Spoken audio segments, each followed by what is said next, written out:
नमस्कार, ओम शांति। आप सभी का बहुत बहुत स्वागत है आप ही के अपने कार्यक्रम ज्ञानोदय संतोष दीदी के संग। दर्शकों, आज हम चर्चा करेंगे संसार में फैल रही एक ऐसी बीमारी तुलना, जो मनुष्य को सफलता की बजाय उसके पतन की ओर ले जाती है। और आज लगभग विश्व की एक बहुत बड़ी आबादी इस रोग से ग्रस्त हो चुकी है। जहां तुलना इंसान के अंदर अहंकार की भावना को जन्म दे देती है, तो वहीं ये तुलना मनुष्य के अंदर हीन भावना को भी पैदा कर देती है। और ये दोनों ही संस्कार, चाहे हीनता है चाहे अहम भावना है, वो मनुष्य को पतन की ओर ले जाते हैं, उसकी उन्नति नहीं होने देते हैं। तो आज के इस एपिसोड में हम चर्चा करेंगे कि तुलना किस तरीके से हमारे जीवन को प्रभावित करती है, किस तरीके से नकारात्मक वृत्तियां हमारे अंदर पैदा कर देती हैं और कैसे इस बीमारी से बचा जाए। इसी विषय पर हमारे बीच में चर्चा करने के लिए मौजूद हैं आदरणीय संतोष दीदी जी। दीदी, आज के इस कार्यक्रम में आपका बहुत बहुत हार्दिक स्वागत है। ओम शांति। ओम शांति। दीदी, आज जो हम विषय लेने वाले हैं वो है तुलना, कंपैरिजन। और आज का जो समय है, जिस तरीके का ये युग चल रहा है, हम सोचते हैं कि तुलना तो हमारे जीवन का एक हिस्सा बन गया है, क्योंकि बिना तुलना के हम सोचते हैं कि हम उन्नति नहीं कर पाएंगे।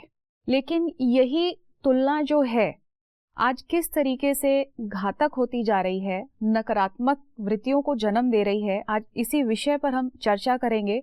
तो सबसे पहले मेरा जो प्रश्न है कि आज के समय में हर व्यक्ति एक अच्छी शिक्षा भी ले रहा है, एक अच्छा माहौल भी उसे मिल रहा है, लेकिन इसके बावजूद भी जितना पैसा है उससे अधिक कमाना है, जितना मान आज है उससे भी ज्यादा मुझे हासिल करना है।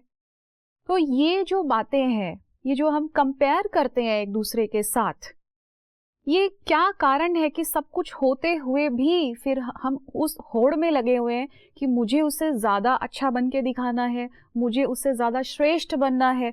क्यों ऐसा होता जा रहा है, आप क्या कहेंगे? इसका जो मूल कारण है होड़ करने का, आपस में कंपैरिजन करने का, तुलना करने का, असंतुष्टता। जी। मनुष्य के जीवन में असंतुष्टता नहीं है, उसको चाहिए चाहिए, उसके डिक्शनरी में चाहिए शब्द है। जी। जो है उसे देख के वो खुश नहीं होता है, उसकी थाली में जो है वो खाने में वो बिजी नहीं है, दूसरों की थाली में कितना घी बह रहा है वो देख करके उसको दुख होता है। बिल्कुल। तो कहा जाता है ये युग ही कलयुग, ये कंपटीशन का युग है। परंतु कंपटीशन किससे की जावे, क्यों की जावे, कैसे की जावे, ये आज मनुष्य भूल गया। कंपटीशन जरूर करनी चाहिए, परंतु हेल्दी कंपटीशन करनी चाहिए। औरों की अच्छाइयों से हमें अपनी भेंट करनी चाहिए। दूसरों का त्याग है, तपस्या है, सेवा है। अगर औरों के गुणों की तरफ देख करके हम कंपटीशन करते हैं तो उससे हमारा फायदा होता है। आज समझो स्कूल में या कॉलेज में कोई स्टूडेंट आगे है, फर्स्ट नंबर वाला है, तो उससे कंपटीशन करना माना वो उसके लिए क्या कर रहा है, मेहनत, वो देखना चाहिए हमें। जी। वो मेहनत करने के बजाय अगर हम सारा समय उसके लिए सोचते रहे, जेलसी करते रहे और उसके लिए भला बुरा कहते रहे, इसको अज्ञान कहा जाता है। जी। तो इसीलिए थोड़ा सा जब हम समझ लेते हैं कि हमें कंपटीशन जरूर करनी चाहिए, जीवन में कंपटीशन तो चाहिए ना, धंधे वाले भी कंपटीशन करते हैं, परंतु कंपटीशन करते हैं तो सामने वाला कितनी मेहनत करता है वो प्राप्त करने के लिए, वो मेहनत करने के लिए तैयार नहीं होते हैं। जी बिल्कुल। बाकी सिर्फ उनके साथ अपनी भेंट करते रहते हैं। तो इसीलिए उनके साथ भेंट भले करो, परंतु उनके जैसी मेहनत भी करो, और उस मेहनत को करने के बाद आपको जरूर उसकी रिजल्ट तो मिलेगी। जी। नहीं मिलेगी ऐसा नहीं, और कभी नहीं भी मिली तो कोई हर्जा नहीं है। हमेशा कहा जाता है असफलता जो है वो सफलता की सीढ़ी है। जी। क्योंकि जीवन के दो नाणे हैं, जैसा नाणा होता है ना, उसके दो साइड होते हैं पैसे के, उसी प्रकार जीवन में भी दो साइड है। कभी सफलता कभी असफलता होती है, उसमें डरना नहीं है, परंतु आप आगे बढ़ते जाएंगे तो आपको भी जरूर सफलता मिलेगी। और अगर लक्ष्य पक्का रखेंगे तो आप उस लक्ष्य तक जरूर पहुंच जाएंगे। तुलना करने से नहीं पहुंचेंगे, लक्ष्य रखने से पहुंचेंगे, मेहनत करने से पहुंचेंगे। दीदी, इसमें आपने एक बहुत अच्छी बात कही है, सफलता असफलता उसको भी एक्सेप्ट करके वो आगे चलता रहेगा। लेकिन ज्यादातर हम क्या देखते हैं कि जब व्यक्ति असफल होता है तो सफलता पाने की धुन उसको इतनी ज्यादा हो जाती है कि वो अनुचित मार्ग, अनुचित बर्ताव, इस तरीके की बातें वो अपने जीवन में अप्लाई करना शुरू कर देता है। और कई बार तो वो अपनी मर्यादाओं से विपरीत जाकर के भी ऐसे काम करता है और उसे ऐसा लगता है कि वो ठीक कर रहा है। ऐसे में उसे कैसे एहसास हो इस चीज का कि सफलता भले वो प्राप्त करे लेकिन जो तरीका है वो गलत अडॉप्ट कर रहा है, ऐसे में उसे कैसे रियलाइज कराई जाए ये बात? उसको, ये तो उसका अज्ञान है ना, बेसमझाई है जी। तो उसको गाइडेंस देने वाले कोई बड़े लोग चाहिए जी। जो उसको समझावे कि हमने भी जीवन में जो सफलता प्राप्त की हुई है उसके लिए हमको कितनी मेहनत करनी पड़ी है, कितना सहन करना पड़ा है, उसके लिए हमको कितना त्याग करना पड़ा है। क्योंकि जब भी अपने भाग्य को ऊंचा बनाना होता है तो उस समय त्याग भी करना पड़ता है। तो बहुत बारी हमें बहुत बातों का त्याग करना पड़ता है, दूसरों को पहले चांस देना पड़ता है, उनको आगे बढ़ाना पड़ता है और उनको मदद करनी पड़ती है। तो जैसा जैसा औरों के साथ हमारे मधुर संबंध होते हैं और लोग भी हमारे को असफलता आने के बाद सहयोग देते हैं और सहयोग देके हमारे को सफलता की तरफ ले जाने में वो लोग मदद करते हैं। परंतु उसके लिए हमें थोड़ा सा धीरज तो जरूर रखना चाहिए। हम अगर रोते रहेंगे असफलता को लेकर के तो उससे कुछ नहीं होने वाला है। जी बिल्कुल, ये समझने की बात है थोड़ी, और कुछ नहीं है। एक चीज़ और भी देखते हैं कि जब इस तरीके से वो अपने आप को कंपेयर करता है तो जब वो अपने ऊपर वालों को देखता है तो उसमें एक हीन भावना आ जाती है कि हाय मेरे पास तो इतना कम है और बाकियों के पास तो इतना सारा है, मेरे पास क्यों नहीं है, भगवान तूने मेरी किस्मत ही ऐसी क्यों लिखी है। या फिर अगर उसके पास ज्यादा है तो वो अपने नीचे वालों को देखता है तो उसमें अहंकार की भावना आ जाती है कि मेरे पास बहुत कुछ है। तो अब ये एक अहंकार की भावना और इधर से देखेंगे तो हीन भावना, ये हमारे एक तरह से पर्सनालिटी को डाउन करती है। लेकिन अब वो उसमें इतना ईगो डेवलप हो गया है, उसके संस्कार खराब होते जा रहे हैं। ऐसे में भी कैसे उस व्यक्ति को ये बात का एहसास दिलाया जाए कि वो जो कर रहा है, ये जो कंपैरिजन इस तरीके से कर रहा है, हीन भावना और ईगो की जो भावना डेवलप होती जा रही है, उसको कैसे रियलाइज कराया जाए कि ये गलत है? देखो, ये आपकी बात सही है कि नीचे वालों को देखते हैं तो ईगो आता है जी, ऊपर वालों को देखते हैं तो हीनता आती जी। परंतु हमेशा इस बात को ध्यान में रखना है, हाथ की पांचों उंगलियां तो एक जैसी नहीं होती हैं। बिल्कुल। परंतु पांचों उंगलियों का इम्पोर्टेंस जरूर होता है। तो उसी प्रकार हर एक व्यक्ति का जिसके पास जो कुछ भी है उसके भाग्य के अनुसार है। बिल्कुल। अगर इस बात को हम ध्यान में रखते हैं कि समय के पहले और भाग्य से ज्यादा किसी को नहीं मिलता है, मेरे भाग्य में जो है वो मुझे मिल रहा है, समय के अनुसार मुझे मिल रहा है, अगर नहीं मिल रहा है तो मुझे मिल जाएगा। और ये जो सृष्टि है ये एक वर्ल्ड ड्रामा है। ड्रामा में हर एक का पार्ट अपना अपना होता है। हर एक को दूसरों के पार्ट को देखने के बजाय हमें अपना जो पार्ट है उसको एक्यूरेट बजाना चाहिए। कंपेयर करने से कुछ नहीं होगा। अगर कोई भी एक्टर दूसरे एक्टर के साथ अपने पार्ट को कंपेयर करना चालू कर देगा तो उससे क्या फायदा होने वाला है। जी। कभी कभी ऐसा होता है ना, जैसा बताते हैं कि एक ऑफिसर था और उसका जो प्यून था वो हमेशा देखता था, बोलता था साहब तो बहुत मजे में रहता है, उसका कितना ठाठ है, कुर्सी के ऊपर आके बैठता है, एयर कंडीशन में बैठता है, ऑर्डर करता है हमको। हम सारा समय चपरासी बन के, पता नहीं मैं कभी ऑफिसर बनूंगा, मैं भी बनना चाहिए ऑफिसर। फिर एक दिन उसने पेपर में पढ़ा कि वो साहब ने रात को नींद की ज़्यादा गोलियां खा लिया और सवेरे उठा ही नहीं।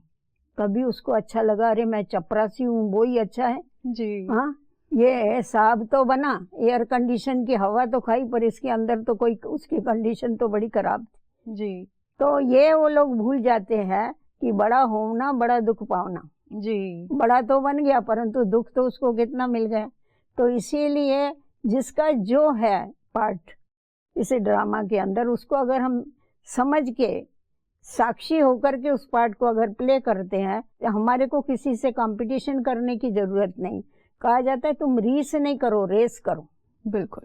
अभी रेस में तो भागना होता है, तो आप दौड़ो भले, परंतु किसी के साथ आप रीस नहीं करो। उसने ऐसा किया तो मैं भी ऐसा करूं, वो उसके पास इतने पदार्थ है तो मेरे पास भी होने चाहिए। तो ये चाहिए जो है ना, इसको कभी फुल स्टॉप नहीं लगता है। ये इच्छाएं बढ़ती जाती है, इच्छाएं कभी खत्म नहीं होती है।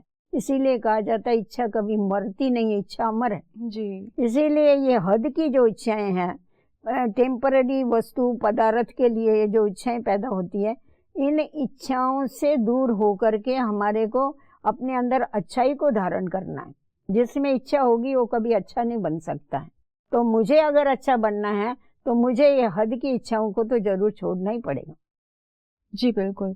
दीदी, जैसे आपने बताया कि चाहिए की भावना बहुत ज़्यादा डेवलप होनी शुरू हो जाती है, और कहीं ना कहीं देखा गया है कि आदमी अपने आपका ही बहुत ज़्यादा नुकसान करना शुरू कर देता है। खुद का ही करता है। और किस तरीके से वो अपना नुकसान करता है? जैसे आपने बताया कि असंतुष्टता आ जाती है, खुशी गायब हो जाती है, और किस तरीके से जो है वो अपना नुकसान करना शुरू कर देता है? कैसे पता चले कि वो हीनता का या तुलना का शिकार हो चुका है?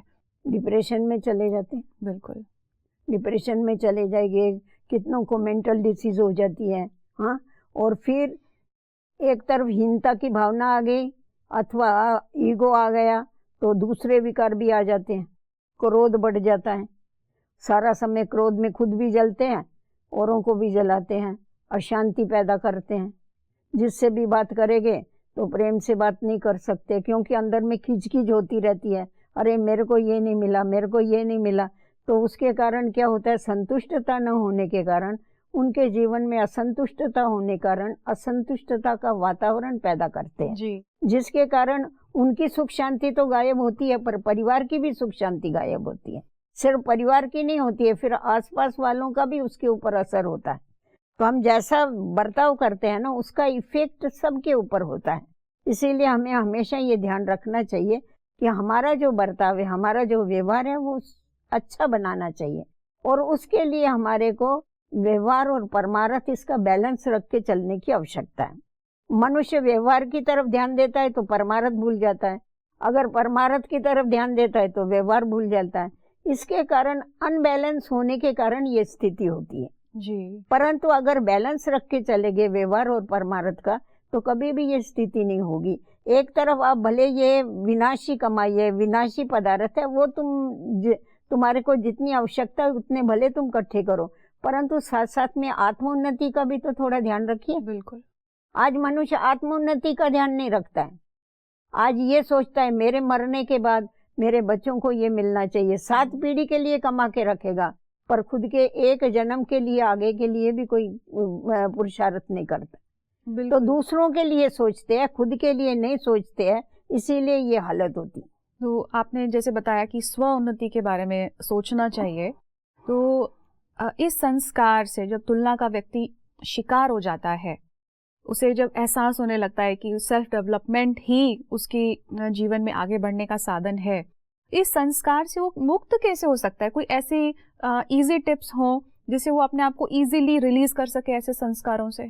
अगर उसको ऐसा लगता है कि मेरे को कंपटीशन ही करनी है, हाँ, कंपेयर ही करना है औरों के साथ, तो आप उसको कितना भी समझाएंगे तो समझेगा नहीं। वो बोलेगा आपको नहीं मालूम है, हमारे को, हम जब ये उनके साथ कंपटीशन नहीं करेंगे तो आगे ही नहीं बढ़ेंगे, कंपलसरी समझ लेते हैं। परंतु जब उनको अच्छी रीति से इस बात को समझाया जाता है कि हरेक का अपना अपना भाग्य है, आप अपने भाग्य की वाह करो ना, आप उसके साथ कंपटीशन करने की क्या जरूरत है जी। आप उसके लिए मेहनत करो, हम ये नहीं कहते मेहनत नहीं करो, परंतु उसको प्राप्त करने के लिए आप अपनी मर्यादाओं को नहीं छोड़ो, आप अपनी सुख शांति को नहीं गायब करो। आप ये बताइए आप सुखी है, आप शांत है, तो वो बोलेगा नहीं मेरे को तो नींद भी नहीं आती है रात को। बिल्कुल। तो आज आप अपनी नींद गवा करके, जो जीवन में बहुत ही आवश्यक है, जो प्रकृति के द्वारा हमारे को सौगात मिली हुई है, अगर सचमुच अगर रात नहीं होती थी तो मनुष्य 24 घंटा भटकता रहता था सब चीजें इकट्ठी करने के लिए। बिल्कुल। परंतु प्रकृति ने ये बड़ा अच्छा कायदा बनाया हुआ है कि रात को तो कम से कम शांति से तुम आराम तो करो। तो इसीलिए उसको नींद भी नहीं आएगी, कुछ भी नहीं होगा। तो उसको जब हम ये समझाते हैं, भाई ये तेरे साथ कुछ भी चलने वाला नहीं है, यहाँ ये सब छूट जाने वाला है, तू थोड़ी समझ से काम कर और अपना सुख शांति साथ में रखते हुए और खुद का भविष्य सोच, सिर्फ औरों के भविष्य के पीछे नहीं भाग। जी। तो जब ये उसको समझ में आता है ना कि मेरे साथ ये तो हम कर लेते हैं, मेरे मरने के बाद मेरे बच्चों को ये बीमा मिलना चाहिए, इंश्योरेंस करते हैं, इंश्योरेंस कंपनी में जाते, बिल्कुल करते हैं, पर मैं जाने के बाद मेरे साथ क्या चलेगा उसकी फिक्र नहीं। एग्जैक्टली। तो वो उनको रियलाइज कराना पड़ेगा ना, आत्मा तो अमर और अविनाशी है, पुनर्जन्म के चक्कर में आती है। तो आप जब शरीर छोड़ के जाएंगे तो आपके साथ क्या चलेगा? साथ में कर्मों की पूंजी चलती है। बिल्कुल। तो श्रेष्ठ कर्म भी साथ साथ में करना चालू कर दो, तो जैसा जैसा उसको ज्ञान का प्रकाश आता जाएगा उसमें से वो निकल जाएगा। तो आपकी बातों से लग रहा है कि जो तुलना, कंपैरिजन है, इसका मतलब हमारे भाग्य को प्रभावित करता है। बहुत भाग्य को प्रभावित करता। तो अगर ये तुलना किस तरीके से हमारे भाग्य को खराब कर सकती है, इस पर आप थोड़ा बताएंगे? भाग्य को तो खराब करेगी ना, क्योंकि हम तो आगे का सोचते ही नहीं है ना। जी जी। सारा समय उस व्यक्ति की बुद्धि अगर उसमें ही लगी रहेगी, सामने वाले की तरफ उसका ध्यान होगा, खुद की तरफ ध्यान ही नहीं होगा, तो खुद को सुधारने के पीछे तो लगा ही नहीं है ना। और दूसरों के पीछे ही लगा है, इसके पास क्या है, इसके पास क्या है, उसके पास फलानी चीज आई तो मेरे पास भी आनी चाहिए, उसके पास ये आया तो मेरे पास भी आना चाहिए जी। तो फिर आखिर वही होगा जैसा उस ऑफिसर का हुआ जी। हाँ, वही हालत होगी, उसको भी यही करना पड़ेगा ना आखिर। जी। वो तो ऑफिसर गया, परंतु इसको भी जाना पड़ेगा। बिल्कुल। टिकट कटा करके कि बस हो गया, अभी बहुत हो गया, दिमाग खराब हो गया। जी जी जी। और घर वाले कोई भी उसको प्यार नहीं करेंगे, अकेला हो जाएगा, फिर ऐसा हो जाएगा। तो फिर ये जैसे आप बता रहे हैं कि हमें साधन इकट्ठा करना शुरू कर देते हैं दूसरों से ज़्यादा अपने आप को श्रेष्ठ साबित करने के लिए, तो इसमें शायद हम अपनी श्रेष्ठता को भूल जाते हैं। तो दीदी आप ये बताएं, जहाँ हमारा स्वार्थ आ जाता है, जैसे हमें लगता भी है कंपैरिजन करने में हमारा कहीं ना कहीं स्वार्थ होता है कि लोग मुझे पूछें, लोग मुझे मान दें, मेरा समाज में नाम हो, लेकिन ये तथ्य कहाँ तक उचित है? भले वो एक टाइम पे तो कंपैरिजन करके या तुलना करके थोड़े टाइम के लिए तो हो सकता है वो हाईलाइट हो जाए, उस टाइम उसको कुछ क्षण के लिए बहुत खुशी भी मिल जाती है कि हाँ देखो मेरा समाज में बहुत नाम हो गया, मैं कितना ज़्यादा हाईलाइट हो गया, लेकिन यही चीज़ उसके पतन का कारण बनती जा रही है। ये किस तरीके से आप कहेंगे इस बात को कि क्या व्यक्ति तुलना की वजह से अपने पतन निश्चित कर देता है? दिव्य गुणधारी व्यक्ति होता है, उसको सब पसंद करते हैं। आज देखो हम किसी से पूछेंगे, छोटे बच्चों से भी पूछेंगे ना, तेरे को रावण बनना है या राम बनना है, वो क्या जवाब देते? राम बनना है। क्यों? रावण की तो इतनी बड़ी लंका है, उसके पास तो कितने वस्तु पदार्थ हैं, सब कुछ है, उसका कितना कितना दबदबा है उसका, उसकी लंका ही सारी सोने की है, पर वो कोई बनना नहीं चाहता है। रावण को कोई याद नहीं करता है, राम को वनवासी को याद करते हैं, जिसको पहनने को कपड़े भी नहीं है। बिल्कुल। तो किस बात पर लोग मोहित होते? पदार्थों पर नहीं, चरित्र पर, चरित्र के ऊपर, गुणों के ऊपर, मर्यादाओं के ऊपर। उसको मर्यादा पुरुषोत्तम कहा जाता है ना राम को। तो उसी प्रकार हमें भी मर्यादा पुरुषोत्तम बनना है। ये वस्तु पदार्थों के पीछे भागने से कुछ नहीं होने वाला है, जो रावण का हुआ वही होगा। बिल्कुल सही कहा आपने। व्यक्ति जो है मर्यादाएं तोड़ देता है कई बार। तो आपने एक हेल्दी कंपटीशन की भी बात कही है। हेल्दी कंपटीशन करते हुए वो किस तरीके की मर्यादाओं को ध्यान में रखे ताकि वो आगे भी बढ़ता रहे, मर्यादाएं भी नहीं टूटे और उसको आत्मसंतुष्टि भी हो। तो वो क्या मर्यादाएं हैं? वो ये मर्यादाएं हैं कि सिर्फ मुझे नहीं जीना है, औरों को भी जीने देना। ये बहुत बड़ी मर्यादा है समाज की। बहुत सुंदर बात। नहीं तो समझे मेरे को ही जीना है, लोग अपनी पेटियां भर रहे हैं, लोगों के पेट खाली हैं। कोई आपको उसके लिए कोई आशीर्वाद देगा? कोई आपके ऊपर ये दुआ देगा? कोई? हमें स्थूल वस्तुएं नहीं इकट्ठी करनी है, परंतु हमें औरों की दुआएं भी इकट्ठी करनी। बहुत अच्छी बात कही। इसीलिए मुझे समाज सेवा करनी है, समाज को मुझे अपना समय, अपना श्वास उसमें लगाना है। जो दुखी है उनके दुखों को जान करके उनको हेल्प करनी है। अगर हम ये ध्यान में रखते हैं तो हमारे को संतुष्टता होती है।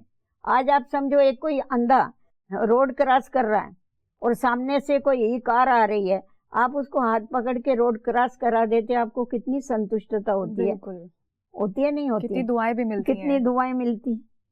तो अच्छे कार्य करने वाले को तो दुआएं मिलती हैं। तो दुआएं लेने से मनुष्य को संतुष्टता होती है, बद्दुआ लेने से कभी वो संतुष्ट नहीं हो सकता है।